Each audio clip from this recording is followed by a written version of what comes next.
before I get this review started, I would like to discuss a matter that has been going on throughout the Bleach community, especially heavily on Twitter. So if you haven't heard, the whole entire Bleach staff behind the anime, along with Tybw, has been receiving so much negativity, just hate mail, threats, troll messages, distasteful, disrespectful comments being sent to them.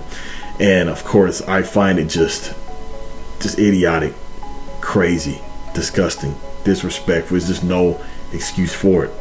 Why are they doing this? A few reasons. Let's start from the top. Now, recently, yes, some of you have heard about how they removed the scene from the anime when Yodorichi showed up, scolding Ichigo regarding Orihime's outfit. They removed that whole entire scene. Kubo, he wasn't happy about it. He spoke on it. It's crazy how, yes, Bleach, before the anime came back, they literally said it was going to be uncensored. It was literally placed in a late night time slot for this reason. So to see this moment get removed, it was crazy. And a lot of fans, they felt different about this. Some agreed, some didn't. So I came across some crazy comments regarding this moment in Bleach.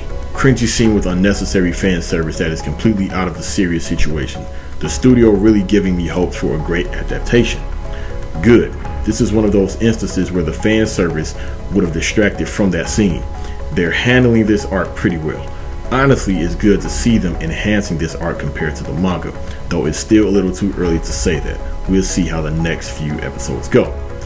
Indeed, that cheap scene was completely unnecessary and out of the line considering the serious matter they haven't felt cringy as fuck. Thank God the anime directors know exactly what they're doing. Also to be followed by big fuss over some cover tips. Could you make it more obvious the writers are socially awkward? And that's just a drop in a bucket of the things I've seen. You have the fandom divided. Some saying, oh well, it was unnecessary, as like you're seeing right there, and they were giving praise and high hopes to the studio for removing that scene. Others were saying, no, they should have kept it in. They should have kept it in the anime. Give us a close to, if not complete, adaptation of the manga. A lot of people didn't have any problems with the scene. But then you have crazy people calling, Kubo the P word. I don't even know if you can even say the nickname of it on YouTube anymore. Because, they were saying, oh, Orihime is underage. Why was he even drawing her in that outfit in the first place? That's a little weird. All these kind of crazy type of comments. And for the Bleach fans that were attacking the other Bleach fans, they were saying, oh, the Bleach fans who want to see that scene, you guys are weird. It's like now the Bleach fandom it's been divided. And of course, this isn't anything new at all. This has happened in anime before. But with Bleach, I guess since this is, for the most part, the first time this has happened, for some reason, it really struck a chord with everyone. Now on to the next part. It's where a lot of people have been extremely rude and disrespectful, attacking the staff over the decisions, especially the director, over the decisions that were made with Bleach, along with Kubo signing off on it. And they were comparing the animation to Chainsaw Man, when Luffy went Gear 5, and of course a lot of scenes in Jujutsu Kaisen. And they were feeling like the Bleach anime staff has just let down Bleach fans, and it was just a disgrace. It has the lowest quality animation, and they were just sending them all this type of hate mail. And it is just ridiculous. Like, episode after episode after episode, you all can go watch my reviews. For the ones who've been watching my reviews since I've returned, I've praised the animation and quality each and every time. They have delivered. I've seen every single episode of Bleach, even the fillers. And this is the best I've ever seen Bleach. Each week, they are killing it. These disrespectful people, they have no idea, or they are just very insensitive to the fact that it takes a lot. It takes a lot to do these animes. The blood, sweat, and tears, the time, the determination, the sleep they lose, the illnesses, everything they go into. We all know how the Japanese work culture is. It is not easy pushing this out. It is not. They work hard. They really do. It takes a team to get this done. It's crazy, and I really wish that the staff who were affected by this, I really wish they didn't let it get under their skin. I get it. We're all human. We all have emotions. But to the staff, do not let this affect you. You have some staff members questioning, what's the point of doing this anymore? We put our hearts and soul into this and people complain. They criticize our work. And it discourages them. And this is, oh man, I just want them all to know that they are backed up by real fans, people who appreciate their work. We are dedicated fans. We love to support the official source, everything. We love to talk about it. Just to be immersed in the whole Bleach community, everything. From the novels, the animes, the movies. We want Bleach to come back. I mean, we've waited so long for the Bleach anime. I remember people were feeling like, oh my god, they chopped it up into 4 curves. No, we want it all. We want this. And it's, man, you see in my reviews, I point out the extra details. Now, I don't go around watching the people's reviews like that, but I don't know if they point out the visual details that I do, because those little details I appreciate. Even back when Ichigo was fighting Kurji, just from the rocks and the dirt coming from the sand, the amount of contrast, the lights it just reflects, the way everything looks. I like it. Even the new scenes they add in, I like it and I appreciate it, and I want more of it. So that's the message I have. So with that being said, thank you to all the Bleach staff. Thank you, Tybw. Please do not give up. Do not let this discourage you. Keep on going in. Kubo, please give us the Hell arc. With that being said, let's get to this review.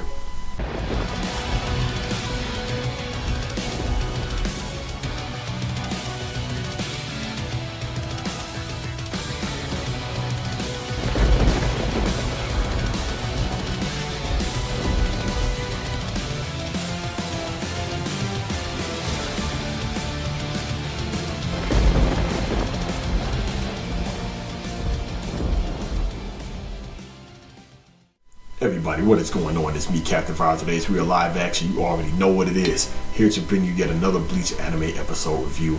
And yeah, I had to get that out of the way and address that whole situation. So now let's move into a whole positive. Like, let's get the energy back to the Bleach positivity. I'm pretty sure that's not going to be the last we've heard this situation, but I'll be pretty sure to keep you updated.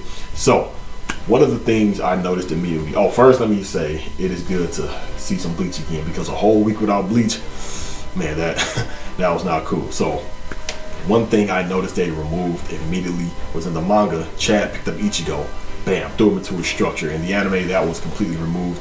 I guess again, with a very shocking moment like this, especially to Ichigo and his friends, they really wanted to keep the serious tone. So we've seen this multiple times throughout the Bleach anime since its return, so I wasn't all that surprised. Then, of course, the intro plays, and after the intro, we see some new footage of my boy, the Akira. And I think it's cool, man. You see the Zenbun Sakura petals that blocked him from the big pieces of concrete, and you see he's getting approached by Robert. We see Nana, then we see Candace still in her final holy phone looking for Ichigo. And I do like this setup because, yes, he takes them all out, but it happens off panel. I think this is the setup. I don't think we're going to see him fight all 3. I would have loved to see that. Maybe it'll happen in the next episode. I doubt it. I think in the next episode it's going to show the panel where they were all laid out. Another thing I noticed that they put in here was you see Tetsuzayama. He just lifts up off the rubble. I mean, he just lifts straight up. The rubble just falls off his back. And we see Komamura. And I was not expecting to see that. I honestly thought we were not going to see Komamura anymore throughout the anime, especially, since he's back to make a wolf. And he says, come on, Captain, let's go get that bastard. And walk towards the structure, even though he's already gone. But I'm thinking, like, well, even if he was right there, come on, Tetsuzayama, what were you going to do? I can respect and appreciate the fact that you are a Shinigami through and through. You would die for the Gote 13. You sworn in by your duty, everything. I get it. You're not a coward. I respect all of that. But what were you going to do? Us Bleach fans, we still don't know what this Shikai can do. We still don't know. Ain't that crazy? It's 2023. Multiple data books and interviews, and we still don't know. And multiple novels. If you all know, let me know. I don't know. and thousands of other Bleach fans we don't know. So I think that's crazy. But hey, hats off to Tetsuzai.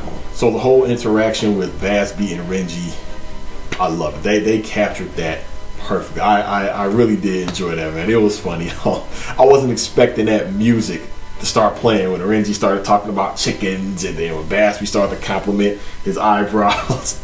But I love Rukia's face. I love faces like that in anime because one of my homeboys, man, the things he say, and some of the things he's done, I've made those same exact faces. But I really wanted to see them fight throughout the series a lot more, Basby and Renji, because I get it. Basby is like the Grimmjow of the Star Knights. He has that Grimmjow energy, and a lot of people want to see both of them fight. Yeah, that'd be cool, but at the same time, having a mirror personality match is not as entertaining. Yeah, Grimmjow and Basby, they have two completely different ways of fighting and two completely different types of abilities. However, I would just love to see Renji and Basby fight more than Basby and Grimmjow fight. I mean, they'll both be bloodlusted and just going after each other's throat. They won't play no games. But Renji, he's like that too, but he's not as just super hot-headed and aggressive. He's more like that towards Ichigo. He will lose his cool and clap back to Ichigo versus an opponent. But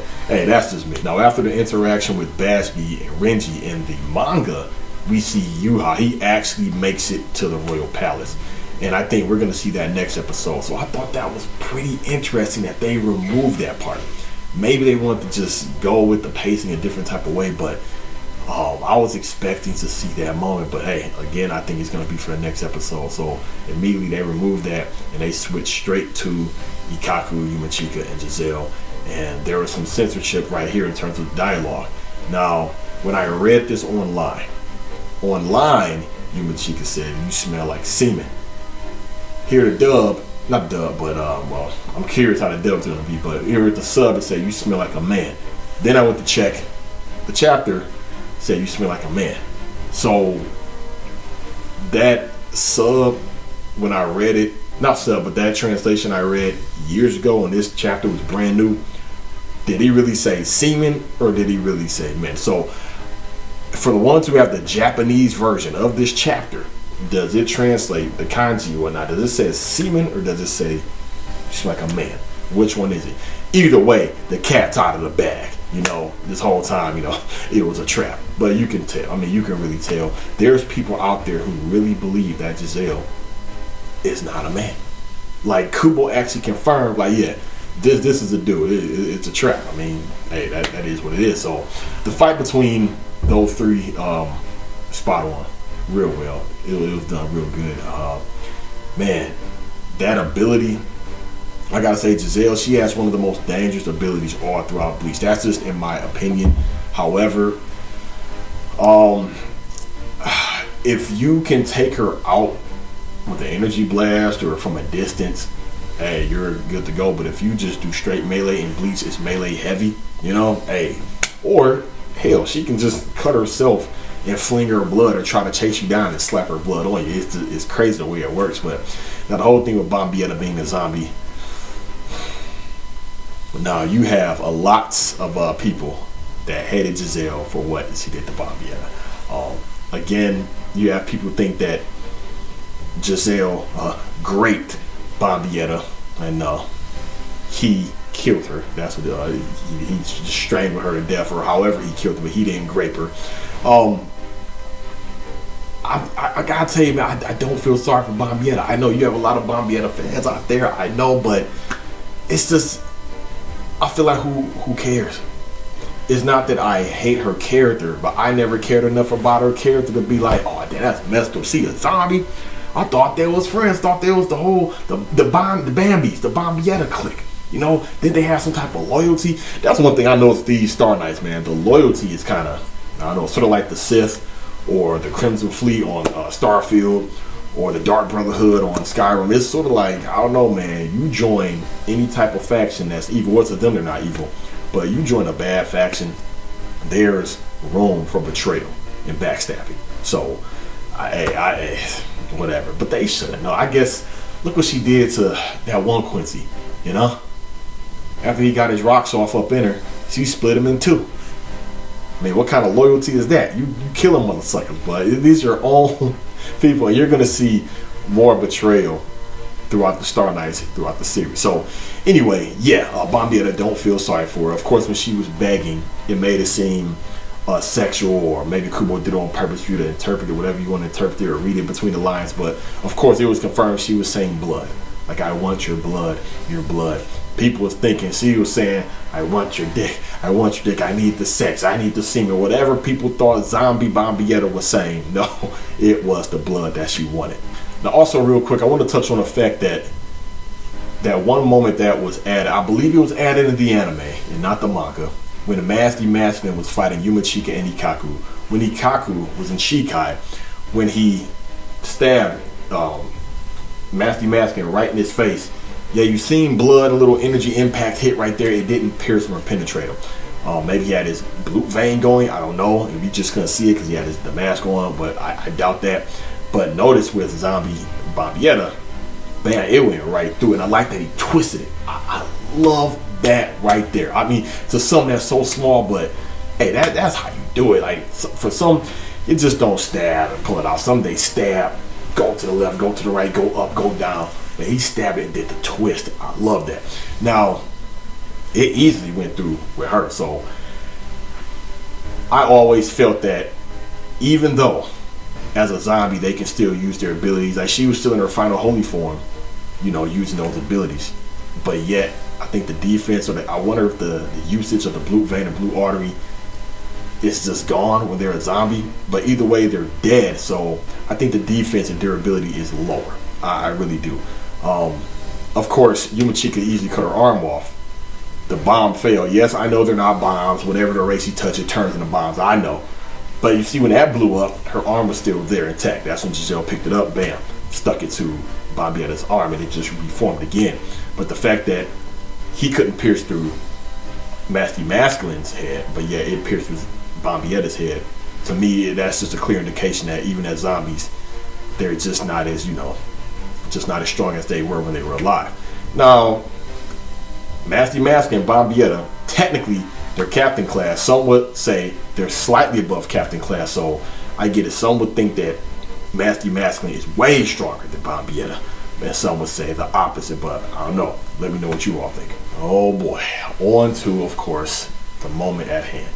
The whole Ichigo Orihime Yoruichi moment that has been completely removed. Now, me personally, I was not surprised. I wasn't. Because since the Bleach anime has returned, they've been removing things and then putting things in place to make up for it. But it's like certain things I just knew automatically. Excuse me. There were times I'm watching an episode like, oh, they removed that, or I don't remember that being in here or not being in here. So the things that I remember heavily in the manga, I just knew ahead of time, like, yep, that's going to be removed. Because if they removed Rukia's cheeks, but yet we seen White's cheeks, you know, that's not so, okay, they removed Rukia's cheeks, it's so much other stuff they're probably going to remove. And of course, I was right. So how do I feel about this whole thing? I know in the beginning of this video, I showed comments and whatnot, how people feel about it. How do I feel about it? Should they have kept this scene? Yes, and I will tell you why. It would have just given us even more of the complete manga experience. I mean, when you're a fan of a manga, you're reading a manga, everything that was shown in there, you want to see it animated. You want the complete adaptation. If you can't get it 100% close as possible. But I don't mind things being removed if it's a justified, understandable reason. But in this case, it's not acceptable. It's like I said, even Kubo, he was disappointed. This was placed at a late night time slot, and it was just heavily said before the anime returned, it will not be censored. But what happened? It was censored. You can show people getting split in half, heads popped, heads decapitated, torsos getting ripped off, everything. Oh no, we can't show Yoruichi's hand coming up through Orihime's breast. Oh no, you can't show Ichigo saying, oh no, it's a little revealing, and having Yoruichi scold him for that. Oh no, can't show that. I'm like, are you serious? Like, is it that serious where that couldn't have been shown? Like, I don't understand it. Now, even in the manga, when Yoruichi was bending over, hollering at Ichigo, even Kubo drew Orihime's head to block the bent over crotch area of Orihime. Even in the manga, he's like, okay, I ain't gonna show her super bent over, even though in the future when she goes to that other cat form, you know, you're gonna see. It's like, even that was covered up by Orihime's head. They could have kept everything in the anime. It'd have been completely fine. Now, I know what I said before. I don't care for silly moments, but if it's for the right time, it's okay. And Kubo already explained years ago when and why he inserts these silly moments in his story, in his writing. So this whole moment, reason why I felt it was important to stay in the anime, it gives us more foreshadowing or more confirmation that Ichigo and Orihime will be a thing. I mean, Orihime, already expressed her feelings for Ichigo. You know, maybe not super blatantly to his face, but you know the classic moment, he was asleep, she tried to kiss him, she was holding his hand. But we see in the manga, that's when Urahara like, hey, you should wear this for Ichigo. Like, hey, you'd probably like it. And what did she say? I think she said something along the lines, you're right, I will, or I do it for Ichigo. She ain't do it for Urahara. She ain't do it for Chad or Orihime or nobody else. She ain't do it for Chad or Uryu. Orihime did it for Ichigo. You know, getting influenced by Urahara. Yeah, I know Yoruichi think Urahara is a pervert, but right there, when she seen Ichigo, asked, what did she think about the outfit? Chad brought it up, by the way. The way Ichigo's reaction to it, the way Ichigo reacted to her, Orihime, she was concerned about it. Because if she didn't like him, she wouldn't even have been bothered by that comment Ichigo made. So I think it was very important in terms of the character connection and development between Ichigo and Orihime. But of course they removed that whole thing. And the irony is, I mean, it's cool. So they removed that, but they put in extra footage of the visors. We seen Hachi, Love, Lisa, Hiyori, and when you seen the tear in the, the dimensional fabric, the rift in time and space, it was a sexual joke. That's when Lisa said, "Oh, it looks kind of kinky." Hachi like, "Wait, what are you talking about?" And Love was like, "I don't see eyes kinky. Even if you turn your head this way." Yeah, she thought it was. What do the youngsters say? Lisa thought it was looking like the box. She's like, "Oh, that looked kind of kinky." You know how Lisa, she's a lesbian, so she turned to the side because it's like this. She's like, "Oh yeah," but they left that in there. So it's interesting how they move going about it. But oh man, I understand Kubo's disappointment. I mean, this is his work. He looks forward to seeing a lot of moments, if not all the moments, in the anime. And when they can't be put in there over this type of reason, it's like, come on now. So I still enjoyed the episode. The whole Cur isn't ruined. The whole series isn't ruined. It's not the end of the world. So for all the haters, the psychos, the people sending the hate mail, everything, just calm down and relax. Now when Mayuri steps up on the scene, you know it's going to go down. Every time he shows up, I love it. Him and Urahara, because they always have some kind of crazy way to counter the enemy, do the research, or I collected this type of reishi, or I studied this, and the spiritual pressure there, I got data off of this. I love it. It's similar to how people say Batman can beat anyone. Just give him time. Give him time. He a prep, plan, and Batman will win. It's similar like that with Mayuri, but I like it when Mayuri, he over prepares, because there's been moments when, and you will see in the future, when he fought enemies he didn't even have time to prepare for, but yet he just had something in his arsenal that was just able to give him the advantage. And that's what I loved about Mayuri. And the return of these Rancars, I'm not gonna lie, when that was revealed in the the manga, to me it was just underwhelming. I wanted it to be, when he seen those bodies, the people made some good guesses. When he seen those bodies in Sapporo's lab, that right there, oh man, I wanted it to be something else so bad. And there were some people that made some accurate guesses. I was like, oh, it's these motivators? Like, I don't care nothing about them, even Loopy. I was amazed when I seen Loopy in the damn novel. Like, this ninja's still around. And then you have Charlotte Coolhorn. I cannot stand this character. I don't care about this character at all. I get it. It could be comical and funny, the interactions between him and Yumachika and everything. How he calls Yumachika fugly. But I was really, I forgot about this line that Mayuri said, that he couldn't bring it to himself to kill those Soul Reaper Shinigami. You would think Mayuri would be like, oh shoot, I don't care. They're dead. I can use them as test subjects. But he didn't even say that. So he's alright, you know what? Let me summon these in Rancor. Bam, and you all fight them. Pretty cool moment. I like the animation. Everything was cool and solid. And then the other thing I noticed when, of course, Charlotte Coolhorn approached Giselle, I think he said something along the lines like, you and me, we're alike, or we're very similar. I thought that was funny because I already knew what he meant. And when Bombietta came to attack, man, the way he just grabbed her by the face and just flung her right there. Like, man, again, I think when they're zombies, they're just not as strong. I mean, yeah, he was a fraction as a Baragon using a Rancor. It wasn't the spot, he's just a Rancor. And she's the Quincy in her final holy form, but I think if she wasn't dead, I wonder if he'd have been able to just whoop her like that. Because he tossed her, and then of course, he did his Heart Zero, and bam, she went into the background, and that was it. But again, I don't care about none of these Bombietta girls at all. Team Bombi, Bambis, whatever they're called. I don't care about none of them. But of course, we see Toshiro Hitsugaya, zombie Toshiro Hitsugaya, steps up on the scene, and I remember perfectly how this fight is going to go between him and Mayuri. And it's just going to be another prime example of how Mayuri always has something up his belt to counter a fight.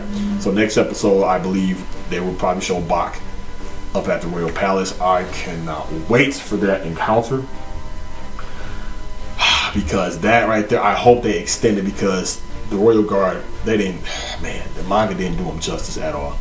I could literally make a whole separate video defending the Royal Guard. You know how people say, oh, they were weak. No. They're looking at the glass half empty. So it's like, yeah. So with that, elites, I think that's all I have for the episode today. Give me your thoughts, comments, and concerns about the episode. Did you love it? Did you hate it? Did that whole scene getting removed between Orihime, Yoruichi, and Ichigo, did that just kill the whole episode for you? Let me know down below. Thank you all for watching. It's me, Captain Vajrays, signing out.